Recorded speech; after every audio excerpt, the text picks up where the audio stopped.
नमस्कार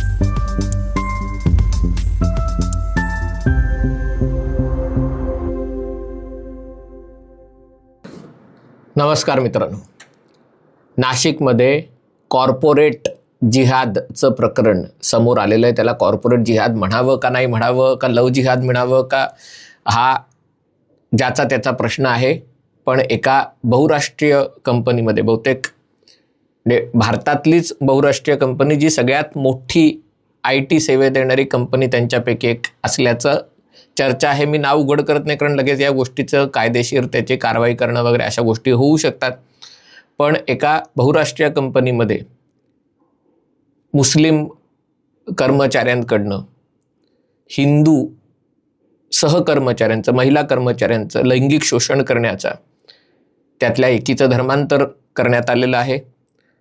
अनेकांचा विनयभंग करण्यात आलेला आहे. त्यांच्या श्रद्धांबद्दल, त्यांच्या वैयक्तिक आयुष्याबद्दल, म्हणजे कोणाला मुलं नसतील तर त्याच्याबद्दल, त्याचा तुमच्या धर्माशी संबंध जोडण्याचा प्रयत्न, त्यांना स्पर्श करणं, त्यांच्याशी लैंगिक दृष्ट्या काहीतरी अशा दिशेने बोलणं, अशा अनेक गोष्टी पुढे आलेल्या आहेत.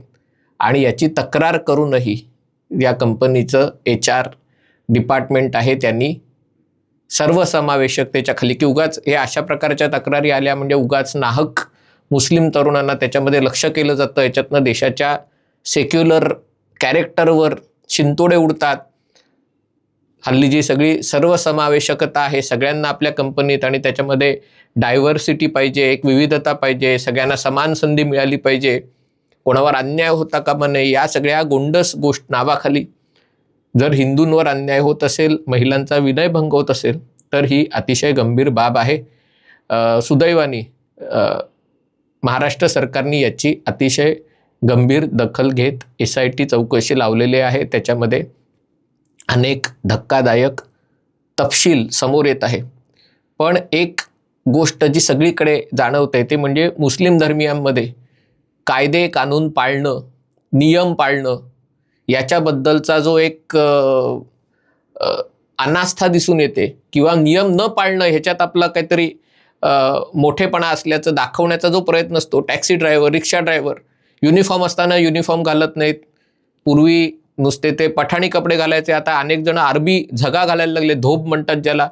डोक्यावर जाळीदार टोप्या घालणं, दाढी वाढवणं, म्हणजे हे तुमचा धर्म तुमच्या घरी ठेवू शकता, तुमचा धर्म सार्वजनिक जीवनात वावरायचं तर एक सभ्यपणे दिसेल अशा प्रकारे तुम्ही हे करू शकता. पण आता कॉर्पोरेट कंपन्यांमध्येही शुक्रवारी कॅज्युअल कपडे अलाउड असतील तर तिकडे असे स्वतःची धार्मिक ओळख दाखवणारे कपडे घालून यायचं. या गोष्टी अनेक ठिकाणी रुजलेल्या आहेत.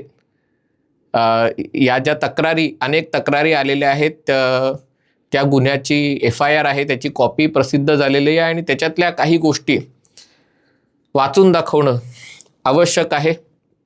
याच्यामध्ये जसं म्हटलं की जुलै 2022 ते 26 या काळामध्ये आरोपी दानिश शेख, तौसिफ अत्तार, निदा खान यांनी काम करणाऱ्या फिर्यादीस त्यांच्या धर्माच्या देवदेवतांबद्दल आक्षेपार्ह गोष्टी सांगून त्यांच्या धार्मिक भावना दुखावल्या. लग्नाचे वचन देऊन, त्यातल्या तौसिफ अत्तारनी लग्नाचे वचन देऊन फिर्यादीसोबत वेळोवेळी शारीरिक संबंध ठेवले. दानिश शेख याने फिर्यादीस कंपनीच्या ऑफिसमध्ये, लॉबीमध्ये पकडून लैंगिक जवळीक साधण्यासाठी किंवा लज्जा निर्माण होईल असे वर्तन केले, असे आरोप म्हणजे त्यांच्या विरुद्ध आहेत. टोटल 9 तक्रारी आहेत. मी काही सगळ्याच्या सगळ्या वाचून दाखवणार नाही. याच्यामध्ये ज्या महिलांनी तक्रार केली त्यांचं वैयक्तिक आयुष्य, त्यांच्याबद्दलही एक आपल्याला संवेदनशीलता दाखवायला पाहिजे.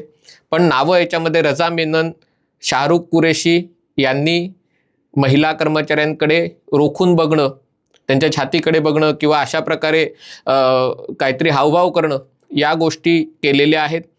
हेड ऑफिसरना वारंवार तोंडी तक्रार केली असता त्यांनी विनयभंगाच्या तक्रारीची दखल न घेता रजा मेनन, शाहरुख यांच्या कृत्यास चिथावणी दिलेली आहे. त्याच्यानंतर पुन्हा शफी शेख मीटिंगमध्ये अशा प्रकारे महिला कर्मचाऱ्याच्या छातीकडे बघणं किंवा काहीतरी हावभाव करणं, या गोष्टी केलेल्या आहेत. तौसिफ अत्तार याने फिर्यादीशी लगट करण्याचा प्रयत्न केला, आयुष्याबद्दल लज्जास्पद गोष्टी विचारल्या, पुन्हा अशा प्रकारे रोखून बघणं, हावभाव करणं हे तिथेही आहे. पुन्हा आसिफ अन्सारी, शफी शेख महिलेबद्दल अश्लील कमेंट करणं. नंतर दुसऱ्या एका केसमध्ये महिला कर्मचारी शाकाहारी असताना त्याचंही टिंगलटवळी करून तिला मांसाहार करायला भाग पडणं. या अशा गोष्टी सर्रास याच्यामध्ये झालेल्या दिसत आहेत. आता पोलीस याचा तपास करतायत की हे वैयक्तिक गोष्ट आहे का, कारण वैयक्तिक असू शकते, प्रत्येकाला आपल्या जाती धर्माचा अभिमान असतो, त्याच्याबद्दल एक ज्याला कॅज्युअल जे आपलं संभाषणं होतात त्याच्यामध्ये प्रत्येकजण थोड्या फार प्रमाणात या गोष्टी करतो की आपली जात किंवा आपला धर्म कसा श्रेष्ठ आहे सांगायचा. पण तो एक पॅटर्न म्हणून जर राबवला जात असेल एखाद्या कंपनीमध्ये, तुम्ही त्या कंपनीतली विविधता टिकवण्यासाठी वेगळ्या धर्माच्या लोकांना, वेगळा धर्म हिंदू मुस्लिम असं खरं तर धर्माच्या आधारावर होता कामा नये, पण जर तुम्ही असं घेत असाल आणि त्यांना जर तुम्ही जास्त सवलती देत असाल की दाखवायला बघा आमच्याकडे सगळ्या धर्माचे लोक काम करतात, आमच्याकडच्या लोकांना धर्मस्वातंत्र्य पालन करण्याचा अधिकार आहे आणि त्यामुळे ते त्यांचे धार्मिक कपडे घालून ऑफिसला येऊ शकतात, आणि असं जर केलं जात असेल आणि त्याच्यात समजा जर काही भेदभाव दुसऱ्या प्रकारचा, म्हणजे जो गुन्हे करतो त्याला सांभाळून घ्यायचा अशा प्रकारचा भेदभाव केला जात असेल तर ही अतिशय गंभीर बाब आहे. अशी गोष्ट पुढे आलेली आहे की एक कर्मचारी आला आणि त्यांनी मग आपल्या भाईबंधांना तिथे नोकरीला लावायचा सपाटा सुरू केला. नंतर ऑफिसमध्ये 40 लोक मुस्लिम समाजाचे त्या ऑफिसमध्ये झाले आणि मग त्यांनी स्वतःचा गट तयार करून दादागिरी करण्याचा प्रयत्न करणं, HR कडे कंप्लेंट केली असता किंवा त्यांच्याबद्दल तक्रार आली असता त्याला न जुमानणं, शुक्रवारी आपले कपडे घालून येणं, म्हणजे हे सगळं आहे. हे एक संघटित त्याचा पॅटर्न दिसताना प्रथमदर्शनी म्हणलं की पोलीस याची चौकशी, SIT चौकशी करतायत, त्याच्यात गोष्टी समोर येतील. पण या ज्या गोष्टी आहेत त्या अतिशय गंभीर आहेत, कारण एकीकडे आपण एक DNAचे आहोत, सगळेजण आपले भाऊ आहोत, सगळ्यांनी मानलं नाही मानलं तरी आपल्यासाठी सगळे हिंदूच आहेत, असं सगळं आपण खूप विशाल मनाने सगळ्यांना आपण साथ घालतो.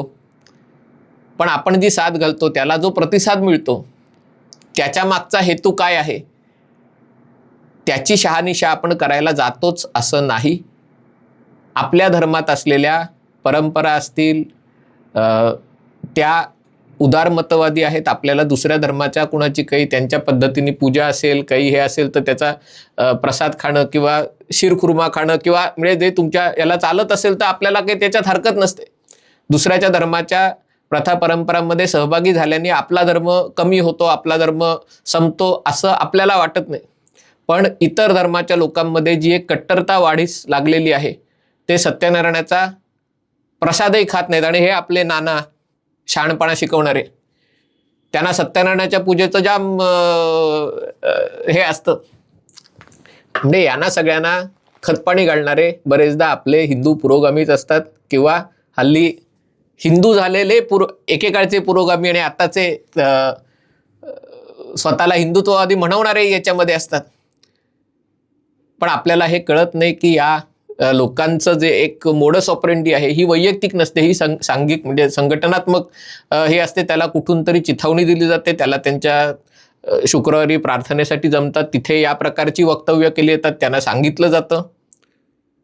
आणि हे जर ओळखलं नाही तर परिणाम असा होतो की मग त्याच्यातनं धर्मांतराचे प्रकार घडतात. आणि आपल्या समाजात बरेचदा असं होतं की मुलींना, खास करून महिला वर्गामध्ये, की या सगळ्या हिंदू परंपरा, श्रद्धा, धर्म वगैरे हे सगळं महिलांचं शोषण करण्यासाठी आहे, महिलांना गुलाम बनवण्यासाठी अशा प्रकारे सादर केलं जातं.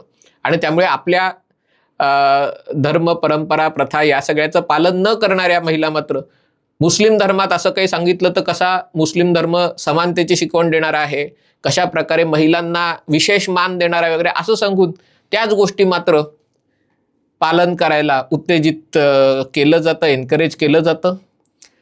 आजच्या या जगात कुठल्याही गोष्टी त्याच्या मागचा हेतू जर चुकीचा असेल तर त्या हेतूच्या त्याचा माग काढून अशा प्रकारचं काही राजकीय विचारसरणी, याच्या मागे काही व्यापक प्रमाणावर कट कारस्थान तर केलं जात नाही ना, याचा अभ्यास करणं. कारण या सगळ्या गोष्टी आता इंटरनेटनं, समाज माध्यमाच्या माध्यमातून लोकांपर्यंत येतात. लोक इतर कोणाच्या संपर्कात न येता देखील रॅडिकलाइज होऊ शकतात. इतर ठिकाणी काय, मी काल का परवाच एक पाकिस्तानमधला व्हिडिओ बघत होतो. ती कोणतरी पत्रकार तिथल्या लोकांना म्हणते आणि तो सामान्य माणूस तिला म्हणतो की तू बुरखा घातला नाही आहेस, म्हणजे तू मुसलमान धर्मावर तू लांछन आहेस, तुलाच पहिले शिक्षा केली पाहिजे वगैरे. ही अशा प्रकारची जर प्रवृत्ती समाजात बोकाळत असेल, पाकिस्तानात ती बोकाळलेली आहे, आपल्याकडे पण ती बोकाळत चालली असेल, तर त्याच्यावर कायद्याचा बडगा उगारला पाहिजे. लोकांनी आधी सगळ्यात पहिली गोष्ट, लोकांनी याच्याबद्दल सावध झालं पाहिजे. सावध झाल्यावर व्यक्तिगत पातळीवर, कौटुंबिक पातळीवर कुटुंब प्रबोधन करून सावध झालं पाहिजे. ते झाल्यावर संघटित झालं पाहिजे आणि संघटित होण्याबरोबर कायदा हातात न घेता कायद्याद्वारेच या सगळ्या गोष्टी सोडवल्या जातील याचा प्रयत्न केला पाहिजे. पण त्या सोडवल्या जात नसतील तर संघटित होऊन त्या सोडवणं आवश्यक आहे. या सगळ्या गोष्टी आता आपल्या घरापर्यंत पोचू लागलेल्या आहेत. मागे पण मी माझ्या पुस्तकातही लिहिलेलं आहे की जी कंपनी बऱ्याच युरोपीय देशांना आणि याच्यामध्ये व्हिसा देण्याचं काम करते, मुंबईत त्या कंपनीच्या कार्यालयात जाऊन बघा, जवळजवळ 70% कर्मचारी मुस्लिम आहेत. मला आश्चर्य वाटलं की असं कसं काय. आणि अनेक जण बुरखे बिरखे घालून कामाला येतात. म्हणजे राहुल गांधींच्या जितनी आबादी उतना हक वगैरे असेल तर ठीक आहे, म्हणजे 20% 15% हरकत नाही. पण एका विशिष्ट उद्देशाने जर कर्मचाऱ्यांची भरती केली जात असेल, का तर म्हणे खर्च कमी करायला, आणि मग त्यांची भरती केली की मग त्यांच्या पद्धतीने गोष्टी केल्या जात असतील, तर हे गंभीर आहे. सरकारने डोळ्यात तेल घालून या सगळ्या गोष्टींकडे बघितलं पाहिजे. नाहीतर मग कायदा सुव्यवस्थेचे प्रश्न निर्माण होतात. हिंदू समाजाला वाटतं की त्यांच्यावर अन्याय होतोय, तो अन्याय झालाय असं न वाटण्याची वेळ न येताच या गोष्टींचं समाधानकारक उत्तर शोधण्याची आवश्यकता आहे. नाशिकमध्ये आणि त्र्यंबकेश्वरमध्ये कुंभमेळा आहे आणि त्यामुळे सगळ्या समस्त पुरोगामी वर्गाच्या पोटात ढवळायला लागलेलं आहे. आणि मग कशा प्रकारे कुंभमेळा हा अंधश्रद्धेचा मेळा आहे, कशा प्रकारे पर्यावरण विरोधी कुंभमेळा आहे, या सगळ्याचं त्यांनी अजेंडा रेटायला सुरुवात केलेली आहे. पण त्याच नाशिकमध्ये जर ही अशी गोष्ट घडत असेल आणि त्याच्याबद्दल समस्त पुरोगामी वर्ग तोंड उघडायला तयार नसेल, तर हा लढा आपल्या सगळ्यांना लढायचा आहे. ही गोष्ट लक्षात ठेवण्याची गरज आहे. हा व्हिडिओ आपल्याला आवडला असेल तर कृपया लाईक करा, शेअर करा आणि चॅनल सबस्क्राईब करायची विनंती आहे. तुर्तास इथेच थांबतो. पाहत रहा MH48.